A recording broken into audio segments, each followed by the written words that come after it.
Hello, welcome to this very special edition of the Pace Report, reporting live here at the 2013 Detroit Jazz Festival here in Detroit. Kicking off this year's 2013 Detroit Jazz Festival is Grammy-Award Winning pianist Danilo Perez, and he's performing selections off his upcoming Mack Avenue's record release early next year called Panama 500. And this album really showcases Danilo's Panamanian roots as far as music as well as the culture. In addition to him opening up this year's festival, he is this year's 2013 Artist in Residence for this year's 2013 Jazz Festival here in Detroit. He'll also be playing part with Geri Allen, the dynamic pianist who hails from Detroit, also for a duo set, as well as play with the Mack Avenue Records Super Band, which features Sean Jones as well as Kirk Whalum. So sit back, relax, and enjoy the sounds of Mr. Danilo Perez live here at this year's 2013 Detroit Jazz Festival here in downtown Detroit.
Danilo, every time we break bread, you have continued to expand your musical horizons. And I think Detroit and the world, especially once they see this, they're going to see a very, very different side of you, both on the sonic tip as well as a composer side. Exactly, Brian. I still in the research mode, which I call in my journey. Started from the journey all the way to motherland, all the way to Provendencia. I keep in that search, trying to bridge the worlds of African, European, and folkloric music from my country, and obviously with the spirit of jazz and improvisation. This weekend you have played in very, very different ensembles. The new music that's coming out on Mack Avenue called Panama 500. Explain the concept of this and where are you going with this? Well, the Panama 500, this was our premiere. Everybody was nervous. This is our first time we play together. But the whole idea of this project is actually to bridge a sound that I've been calling it's a Pan American jazz, or you want to say global jazz, where I've been trying to recreate what the symbolic figure of the Panama Canal, what the Panama Canal means to the world. For example, the Panama Canal and the geographical position that Panama is, as giving us a chance to see to see Panama as a melting pot. And my music really, I'm really trying to portray that story in my music, that melting pot, that trying to create music that doesn't have really borders, and there's bridges all over to get you from one place to another, and using jazz as the core with this is the improvisation. I'm trying to open windows for all kind of influence to come in, especially from like even Middle Eastern influences, folkloric music of our country, the abacuá, the Afro-Cuban element on it, the Panamanian tamborito, and for this new record, the indigenous people, because I feel that the story that when we say it's celebration of the discovery of the Pacific Ocean, is really the rediscovery of the Pacific Ocean, because the first people who saw it were the Indians. So they are getting a part of the big acknowledgement of this. So in my film scoring, in my music, there's a huge intention to bring all those elements out. And this theme, for example, is called Panama 500, what you're hearing a little bit in the background. And this is sort of an approach of what our Panamanian music has become, but taken a little farther as far as add meters and harmony. I told you earlier, we sat down earlier, I hear scores of this coming out. And this is just the beginning of some very intense music from you moving musically forward. Yes, I mean, what you heard Friday is just the beginning of, it's just the first door, the first entrance where we're gonna continue. And Provendencia, I think, mark sort of like a picking up of where Journey and Motherland was living.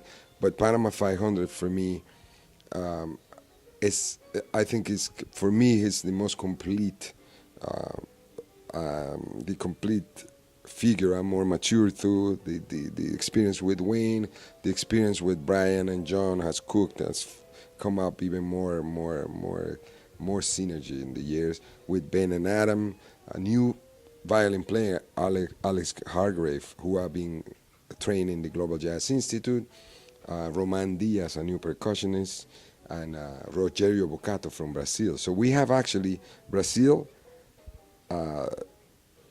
Cuba, and Panamanian percussion. This young drummer called Milagro Blades. So the two people the two rhythm section that have been working for years, John and Brian with the Wayne Shorter Quartet, and Ben Street and Adam, added with this percussion element from Africa influence, Brazil, Cuba, and something magically happened.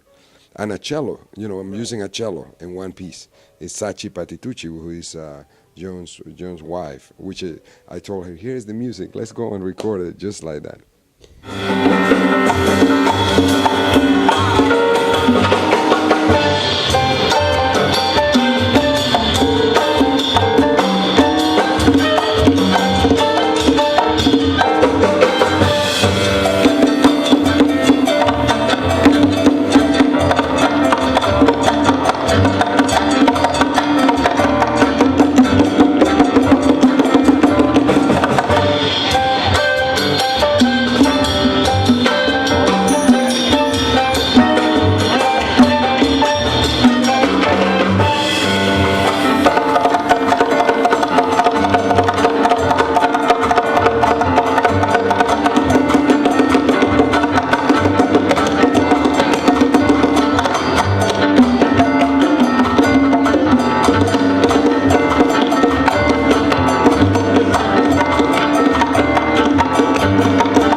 this year you're acting as this year's 2013 Artist in Residence for this year's Detroit Jazz Festival, and introducing this music for the very first time, musicians seeing this for the very first time.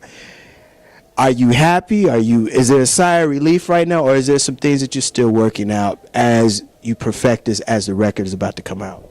Oh, this was nerve-breaking because everybody was like, "Oh, we gotta do this." It was so interesting, but I gotta tell you, I enjoyed that. I really enjoy that. I enjoy to be put on this spot, and I think I can't wait to go on tour and really, develop this music. It's still in the early parts on.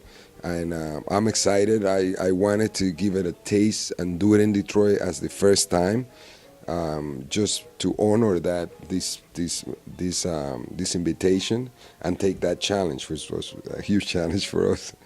But I'm really happy that we were able to find new windows actually on the music. There were a lot of places that. Very.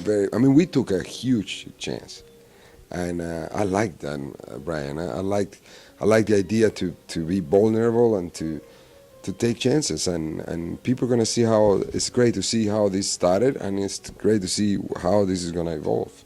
And that's what you hit on, something that's very, very true to the spirit of jazz music. Jazz is not about writing notes and playing. It's about spontaneity and also the connection with your fans and what you are with your musician. Yes, exactly. And there's a whole language that I have created out of those folk elements and the lessons I've learned from Wayne with Dizzy, and there's a whole new language that I'm working on to come to bring all those worlds together. And as this language gets assimilated by the musicians, the music is going to get to new places. I'm excited to wait and to see where that the key word is patient, and let everybody sink in and all this material. Tonight the world is going to see Panama 500 and the compositions in the big band mode. Tell me about how you prepared for that, and what's it like playing with a full symphony orchestra or a big band, because you have to do changes differently for the orchestra, and then there's just a lot of communication with a lot of different instruments and parts. Well, I can't wait to hear my world in my mind amplified to a big band sound, and I'm hoping to have the experience that people also can get into. What I can tell you that I'm very hopeful is that to have a resident artist as a part of the festival and have the level of exchange that I've been having with the community, especially with the students, to me is very exciting. I'm super excited to see how those students, when I presented the material and Chris presented the material, they were really challenged, and they have taken this very serious, and they're gonna give them their best and their heart to do this, and including being exposed to a lot of things that are new, that were new to them. But man, they have put their heart and their soul into this, and to come here as a resident artist and do the level of exchange that I have and leave some seeds of hope and love and joy in people's, and I'm looking forward to see what's going to happen today. I'm really excited about the possibilities of music becoming the antidote against a lot of the distress that the world is going through. And I feel it in those. They're so excited. They're going to give it their best. The material is super challenging, but they have had a chance to digest it, and I can't wait for you to hear this. I really.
Friday night was the big kickoff. Danilo Perez and Panama 500. And then yesterday, Detroiters got to witness you and the legendary Geri Allen, collaborate as duo. And you and Geri came out around the same time in the 80s musically. And how was that experience? And how did you guys decide to come up and play the songs that you played for that set? Well, it was very interesting, Brian. I'm a little bit, she's my elder a little bit, and a tiny bit, not for long. But we have discovered to this beautiful association, actually, that there's a lot in common. And what we were going for the same spirit, acknowledging that jazz tradition of being spontaneous, but we also could have taken a route to just play standards. We both decided that maybe putting the 80th birthday father figure Wayne as a center point and trying to address a piece that I've been hearing as a piano piece, a concerto or something.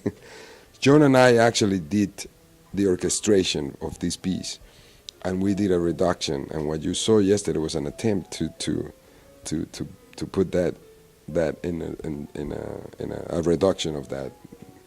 Then from then on, we decided, okay, one piece of her, one piece of mine.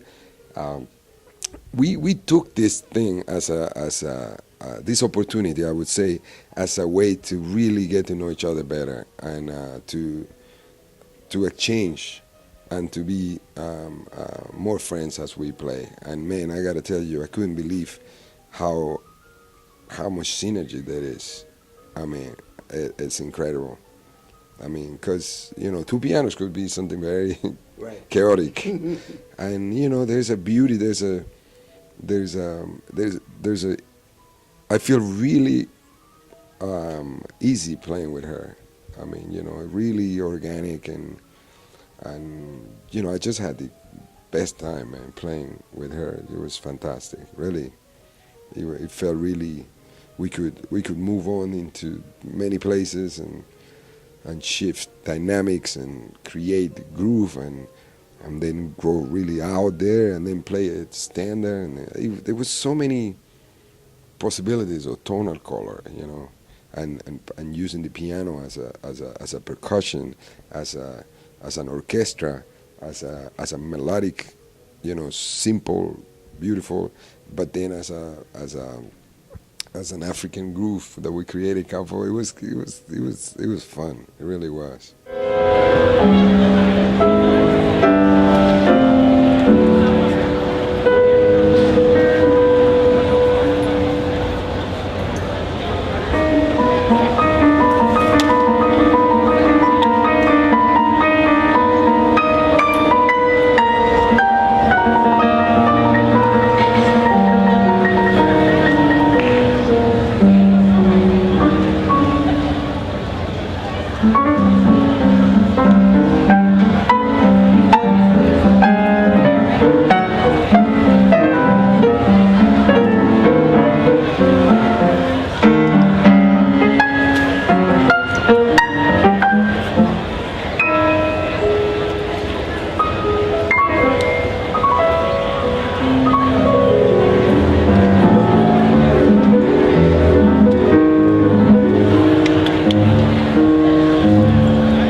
this marks the 80th birthday of Wayne Shorter, and Wayne really today is really the Duke Ellington of composing, and or Monk. And you've had the honor and privilege. You're on the new record, and you've been doing a lot of dates with him. What is it about Mr. Shorter and his legacy as a composer that you should let the people know about? Because his body of work it's powerful. Well, there's so many things I can mention about Wayne that, first of all, I think he's not from this planet. Let's put it that way. I mean, like, really, literally, he's above in his way of thinking and his way of telling stories through music is fascinating. His melodies, his harmonies, his beautiful. You know, for me, I just hear so much hope in his music. I think he has been able to achieve, when you hear his music, you hear so much hope and you feel so much hope.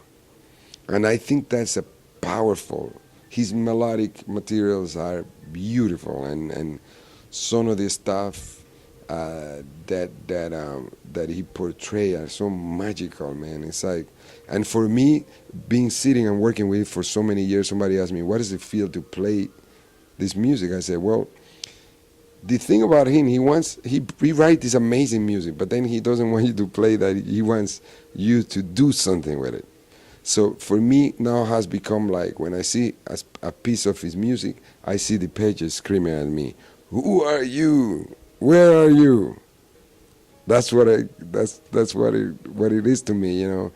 But when I hear his music play with the symphony, it's hopeful, man. It's like it's telling humanity, do not give up. We are on the battle. We're not gonna like you call it now. What jazz means to him, he said, I dare you, I dare you. That's what I hear in his music. When you hear that music, it's so much hope. You hear children, you hear older people, you hear it, he brings out everybody in his music. I'm glad you said that, because I've seen you perform over the years, and I see that same intensity when you address your bandmates. Yes, he has nurtured that in all of us. He said to me, Danilo, play and write music like you want the world to be like. Like you, if you believe the world has hope, then write music and play music with that kind of, bring that. People, everything doesn't have to be a show. It's about the spirit and about giving up something that you, put it in out there, put that energy out there, put that vibe in the world. And that's his thing. It's like, I think it's his whole Buddhist philosophy that comes and play a very important part. He doesn't look at music as a way of competition or as a way of, none of those values are there. He look at music as an antidote against sedation, as an antidote, as a vaccine for people feeling, you know, so lost in the world and left out, you know. He has hope that when you hear one melody that was given with an intention of, you know, helping somebody or helping humanity, that will have a beautiful impact in the world, and it will touch somebody. It will touch somebody in a positive way. That's what his whole thing is every day. It's like a little kid. He's excited to be alive, man. I want to be a quarter of the excitement that he got when he has 80. You know, it's a lesson for all of us, you know, to be that. He's still writing. He probably, if we call him right now, he's writing a symphony or something. He's as excited as he was when he was 18 or 17 or 14. It's unbelievable, really. It's like, and he get the saxophone, and he wants to play like a little kid, you know. And we go on tour, we travel, we're really tired. He gets on the stage, and the music feed off the energy, and he plays, and he's been playing very strong over the last couple concerts we play. It's so inspiring to us. So we are in a mission. We you know, every time we leave doctor, I call him doctor, I feel like I need to pass that on. I need to, can't get complacent, or we can get. We have to be out there bringing joy and raising questions. That's what I like. He likes that too. Raise some questions. That'll do it again for another edition of the Pace Report, reporting live here at this year's 2013 Detroit Jazz Festival here in downtown Detroit. I'd like to personally thank the incomparable Danilo Perez, as well as the festival organizers for this year's 2013 Detroit Jazz Festival. As always, please visit my website, www.thepacereport.com, for my weekly column as well as my past segments. Till next time, remember, if it's in the groove, it'll make you move. Till next time, peace.